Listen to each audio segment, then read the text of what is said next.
Everyone, this is Ashley with CTandRina Digitals. I'm going to do a tutorial to show you how to use the new butterfly overlays in Photoshop.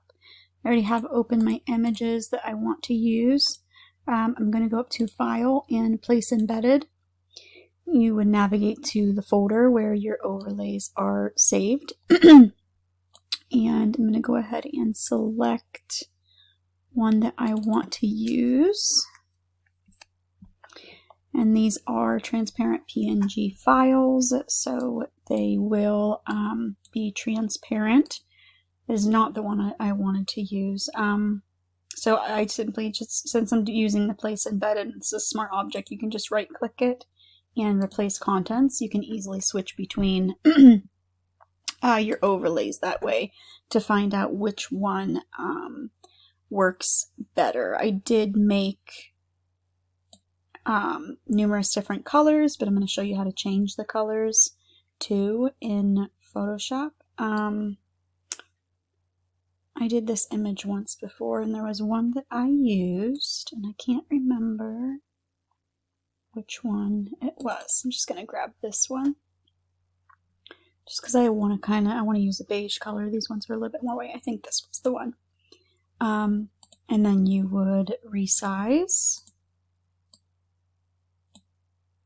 Some of these are, like, say you wanted them to be a little bit smaller, you can do that too, but you would, since there's a cutoff right here of butterflies on the side, you would just have to create a layer mask on your overlay and use a black brush at 100% opacity and just brush those ones off. And then I would also brush off the ones that are distracting.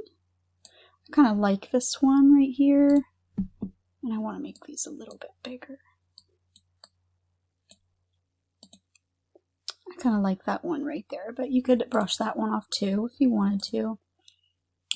And this image could be done. I actually would probably bring down the brightness a little bit on the butterfly, so just make sure that your butterfly layer is selected.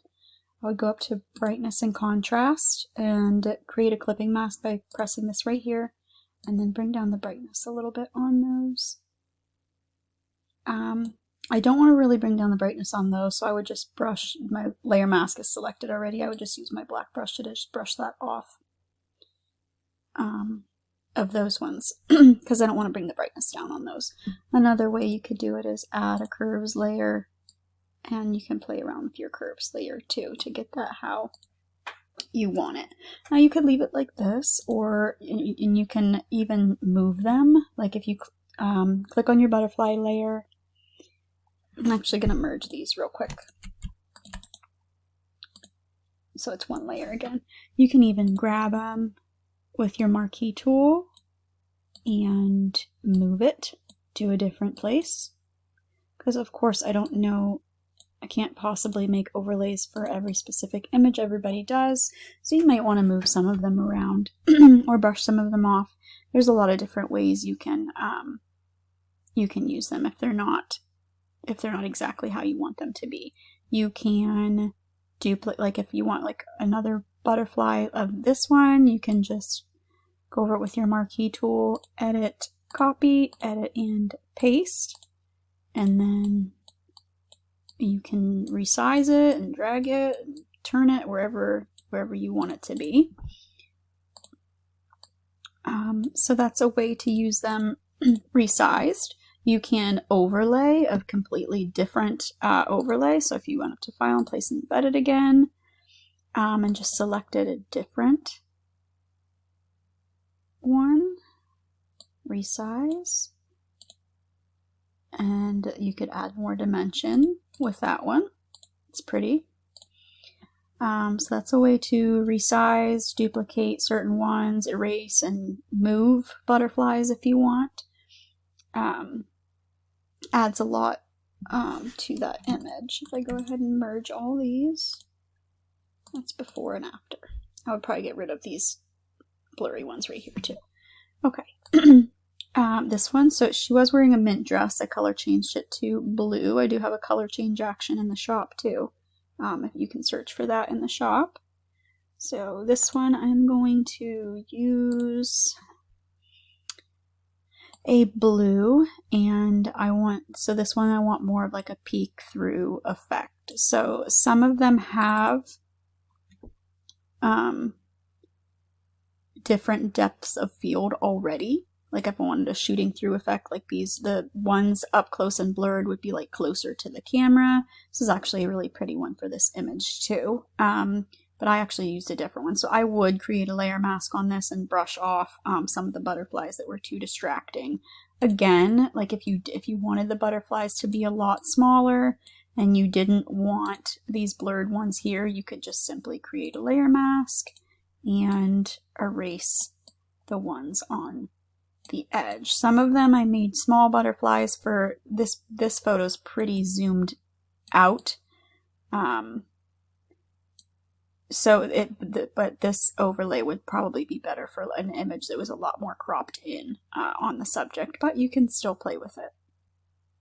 Okay, so I'm going to go ahead and I'm going to replace contents.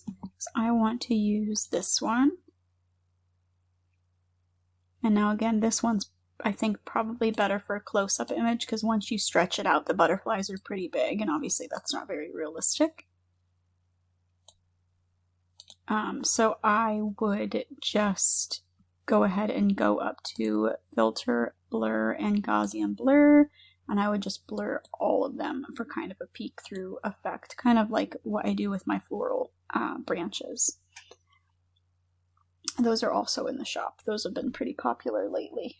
And I would be done with that one. I think the light looks good. Matches. It's a little bit brighter in some spots than her gown, but those could appear a little bit closer to the light. But if you wanted, you could grab a curves.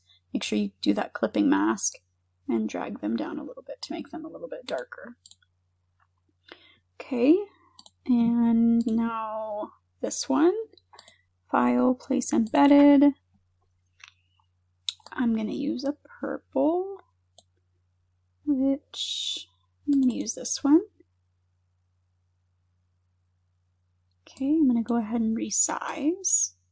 I think I want this one to be a little bit smaller. Okay, so I'm going to create that layer mask, and I'm actually going to brush off quite a few of these. I only want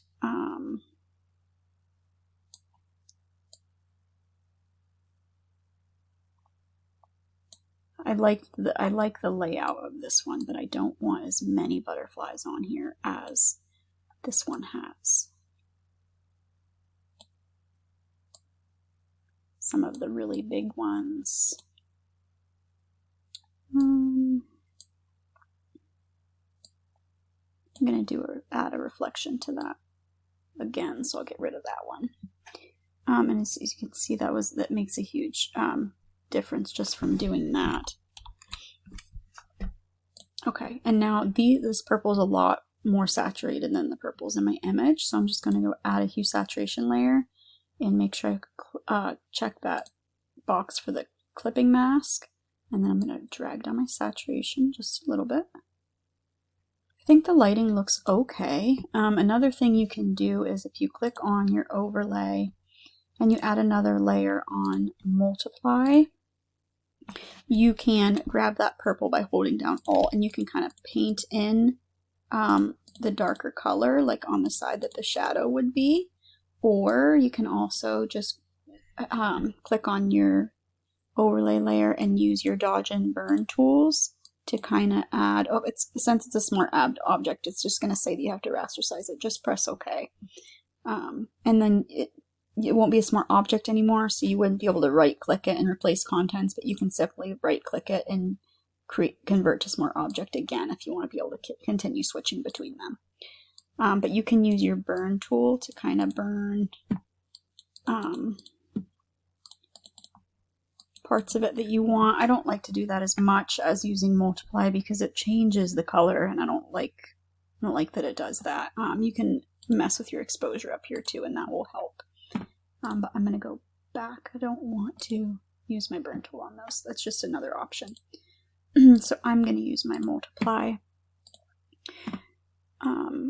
And it's a purple. I'm actually going to do like 75% because I have a pretty light purple. And I'm just going to paint in a little bit of shadow on these ones to match my light a little bit. I'm going to leave these ones bright because that's where the direction that the light is coming from. You're going to have to tweak these a little bit depending on the image that you're using, because obviously every image can vary greatly. Okay, and now since I have a reflection here, I just use the flood plugin for this, but I would do it again so it has the reflection of the butterflies in there. And then if you want to change the color, you can just click on the overlay, go up to your adjustments, hue saturation, and just drag that hue slider. That's actually a really pretty color. I like that more than the purple. To change the color of them. Change the color, bring down the saturation. I don't really play around with the lightness and down here because it doesn't look very good, so I just use my curves layer or my brightness adjustment layers to mess around with that. Actually I think I'm going to change them to that pink.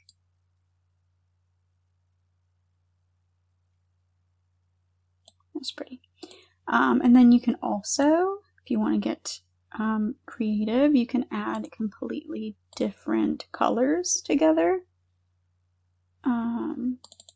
Some blue ones in there, like if you had like a rainbow baby image for a mom that you wanted to do, you could do like multiple different color butterfly overlays.